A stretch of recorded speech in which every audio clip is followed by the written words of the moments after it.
আমরা আজকে শিখবো হলো কি আংশিক ভগ্নাংশের মানে এসএসসি হায়ার ম্যাথের দ্বিতীয় অধ্যায়ের আংশিক ভগ্নাংশের এমসিকিউ এর শর্টকাট। তো প্রথমে আমরা এখানে 1 নম্বর এমসিকিউ যেটা নিয়ে আইছি সেটা হলো 1 নম্বর এমসিকিউ কি আছে, আংশিক ভগ্নাংশ দেওয়া আছে, যা সেখান থেকে পি এবং কিউ এর মান আমাদের বাই করতে হবে। তো আমাদের এই সব অঙ্কের ক্ষেত্রে এটা তো বড় করে করাই যায়, তারপরে আমরা যদি শর্টকাটে করার চেষ্টা করি তাহলে আমাদের কিছু রুলস মনে রাখা লাগবে। যেমন ফার্স্টে উপরে যেটা থাকবে সেটা আমরা লিখবো, মানে এক্স প্লাস ফাইভ। তারপরে আমাদের পি পি এর সাথে কি হবে, পি এর সাথে হবে কিউ এর নিচেরটা, তাহলে কিউ এর নিচে কি আছে এক্স মাইনাস থ্রি। আর প্লাস কি হবে কিউ, কিউ এর সাথে তাহলে কোনটা হবে এটার নিচেরটা, তাহলে কি হবে এক্স মাইনাস ওয়ান। এবার আমরা কি বাই করবো, পি বাই করবো কিউ বাই করবো। তাহলে আমরা একবার নিচে যেটা দেওয়া থাকবে এটা আছে কি মাইনাস ওয়ান, তাহলে আমরা বসাবো তার বিপরীত চিহ্ন। যদি মাইনাস ওয়ান থাকে বসাবো প্লাস ওয়ান, যদি মাইনাস টু থাকে বসাবো প্লাস টু, মানে যা থাকবে তার বিপরীত চিহ্নটা বসাবো। তার মানে আমরা ফার্স্টে আছে মাইনাস ওয়ান, আমরা বসাবো হলো কি প্লাস ওয়ান। তাহলে আমরা যদি প্লাস ওয়ানটা এখানে বসাই তাহলে ওয়ান প্লাস কি ফাইভ পি, এখানে কি হবে one minus three plus Q into one minus one. তো আমরা পরীক্ষার হলে করার সময় এটা লিখবোই না, কারণ এটা আমরা দেখতেছি জিরো হয়ে গেছে।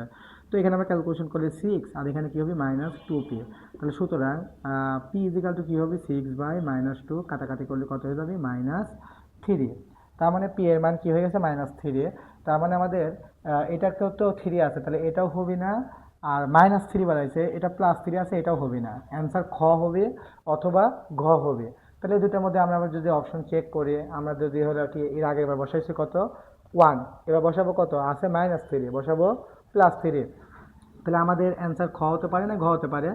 তো আমরা এবার আবার যদি আমরা পরের বার ওই যে সমীকরণটা ছিল মানে সমীকরণটা ওইটা আবার লিখে নেবো, উপরে যেটা ছিল সেটাই আছে। পি এর সাথে কি হবে কিউ এর নিচেরটা, আর কিউ এর সাথে কি হবে পি এর নিচেরটা। তো এই সমীকরণে আমরা এবার কী করবো, এই সমীকরণে আমরা এবার থ্রি বসাবো।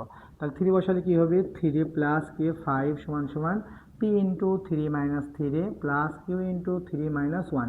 তো আমরা দেখতেছি এবার কি থ্রি মাইনাস থ্রি মানে এটুকু জিরো, তাহলে এখানে কত হবে আট, আর কিউ গুণন কি টু, তাহলে কী হবে কিউ ইজিক্যাল টু কত হবে আট বাই কত টু, তাহলে এখানে কাটাকাটি করে কী হবে ফোর।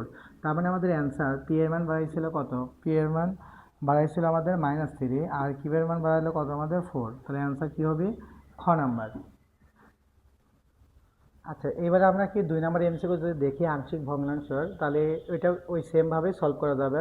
তো এখানে তার থেকে আরও তাড়াতাড়ি করা যাবে, কারণ এখানে একটার মান চাইছে, শুধুমাত্র এ এর মান চাইছে। তো আপনারা যারা এর আগেতে ভালো করে বুঝেছেন তারা এটা ভিডিওটা মানে স্টপ করে রেখে এটা নিজেই সলভ করে আগে অ্যান্সারটা মেলে দেন, আর না হলে আবার আমার সাথে দেখেন। আর ক্লাস শেষে আমি একটা পিডিএফ দিয়ে দেবো, না পিডিএফের এখান থেকে 30টা এমসিকিউ থাকবে, এটা সলভ করলেই হবে। তো এখানে আমরা যদি এবার কি করি, আমাদের আগের রুলসটা কী ছিল, উপরে যেটা থাকবে আমরা সেটা লিখে দেব। আর ফাইভ, তাহলে ফাইভের সাথে কী হবে, ফাইভের সাথে হবে মানে তার অপোজিটিভের নিচেরটা, তাহলে কী হবে থ্রি মাইনাস এক্স, আর প্লাস এর সাথে তাহলে কত হবে, এর সাথে হওয়ার কথা ফাইভ মাইনাস কি এক্স। তো এটা আমরা করলাম, করার পরে এবার আমাদের মান বসাতে হবে। যেহেতু আমরা এ বাই করব, তাহলে এর নিচে যা থাকবে তার বসানো লাগবে।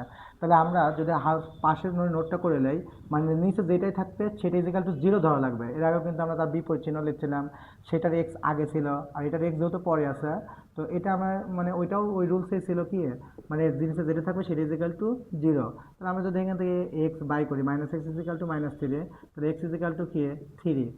এক্স যদি আগে থাকে তাহলে দেখেই বোঝা যায়, আর না থাকলেও বোঝা যায়, আর না হলে এটা করে নেওয়াটা সবার জন্য বেটার। তো আমরা কি করবো এবার, এক্স এর মান থ্রিটা বসাবো, তাহলে মাইনাস টু ইন্টু কী হবে থ্রি, ফাইভ থ্রি ইন্টু এক্সের জায়গা থ্রি প্লাস এ ইন্টু ফাইভ মাইনাস এক্স পারি থ্রি। তো আমাদের কী হলো তাহলে মাইনাস তিন দুগুণ সিক্স, আর এখান থেকে আমরা দেখতেছি তিন থেকে তিনবার দিলে জিরো, লেখার দরকার নেই, পাঁচ থেকে তিনবার দিলে দুই, তাহলে কী হবে টু এ। তাহলে আমরা যদি এখান থেকে এটা বাই করি তাহলে কী হবে মাইনাস সিক্স ডিভাইডেড টু, কাটাকাটি করলে কি মাইনাস থ্রি। তো আমাদের মাইনাস থ্রি অ্যান্সার কি খ নাম্বার।